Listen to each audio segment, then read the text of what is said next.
Teaching 1.3 billion people in India is not an easy job by any means, but that problem becomes more severe when half of the population is below 35, which puts a lot of pressure on the current education system.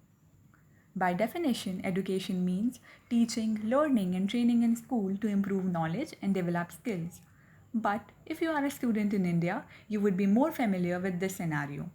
Teacher lectures monotonously the class while students fall asleep, and during exams, they spew out among staff and manage to get good grades. This type of education has no application in the real world and does not meet the requirement of the job market. The Indian education system is basically designed to produce followers just like a Xerox machine. This is because the Indian education system is information based rather than knowledge based and needs drastic reforms. In terms of application, the Indian education system can be divided into three parts. First is elementary education. This includes students from 1st till 8th standard, typically 6 to 14 years of age. India has an astonishing 97% enrollment rate, which means 97% of the students are nominally enrolled in any schools across India, but this does not guarantee that this many students are actually attending school. Number of primary schools increased from 2.4 lakh in 1947 to 11.92 lakh in 2011. Some good incentives by the government, like right to education and midday meals, really helped in increasing enrollment rates.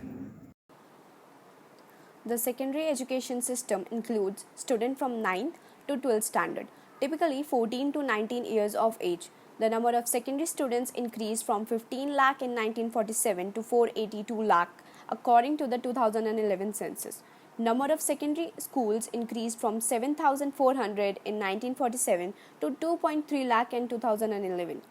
Lastly, the higher education system, which includes colleges and universities, currently more than 3.5 crore students are seeking higher education and around 80 lakh graduate in India every year. Number of universities increased from 28 in 1947 to 650 in 2011, and colleges increased from 578 in 1947 to around 35,000 at present. Dropout rate: about 77% of students enrolled in India go on to secondary education, which is 10th standard, while 55% complete their senior secondary education, that is termed standard.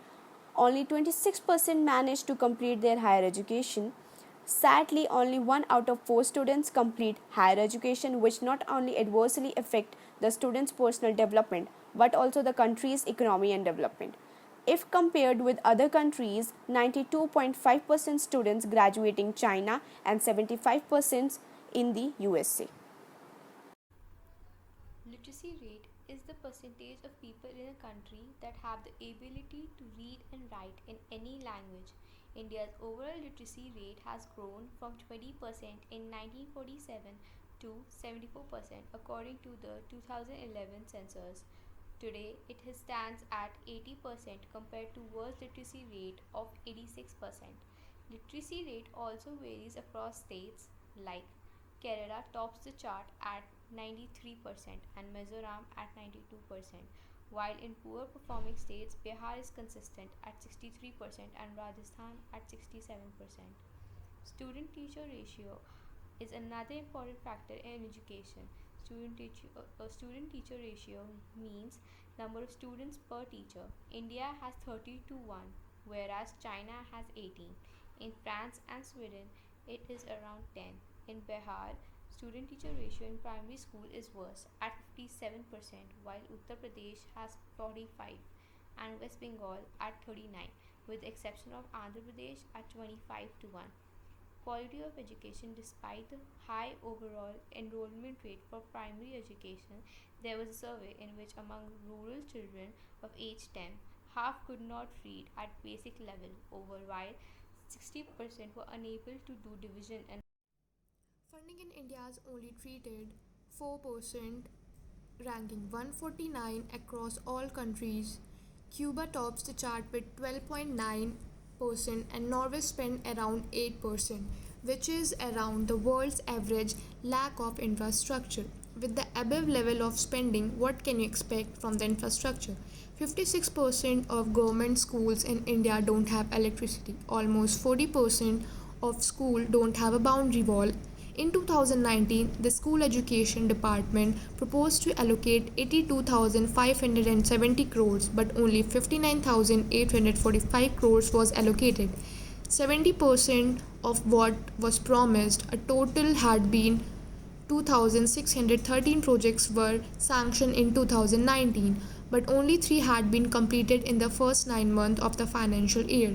Only 3 laboratories had been built so far, one each of physics, chemistry, and biology. Despite sanction fund of 13,043 labs, 135 libraries, and 74 art craft culture rooms had been sanctioned, but none had been built within a just 3 months left in the financial year. Some schools lack basic facilities like water and toilets.